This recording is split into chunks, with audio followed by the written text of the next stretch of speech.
एक दिन एक कछुआ सड़क पार कर रहा। तेज रफ्तार ट्रक आया। कछुआ बुरी तरह जख्मी हो गया और सड़क के किनारे बेहोश पड़ा था। कुछ देर बाद एक नर्म दिल खरगोश वहां से गुजरा। उसने देखा कि एक मासूम कछुआ जख्मी पड़ा है। वो फौरन दौड़ा, उसे अपने कंधे पर उठाया और करीबी दरख्त के नीचे ले गया। खरगोश ने कछुए के जख्म धोए, पत्ते और जड़ी बूटियों से मरहम लगाया और दिन रात उसका ख्याल रखा। चंद दिनों में कछुआ ठीक हो गया। खरगोश उसे एक साफ और पुरसुकून झील तक ले गया और कहा, यहाँ तुम्हारा घर है, अब तुम आराम से रहो। कछुआ होता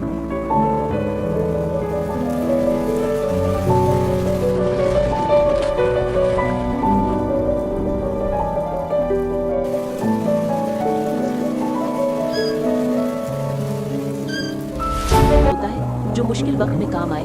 तुम दोनों जजीरे पर बैठे बारिश के बाद के खूबसूरत मंजर को देखते रहे और वो दिन उनकी दोस्ती की एक नई शुरुआत बन गया।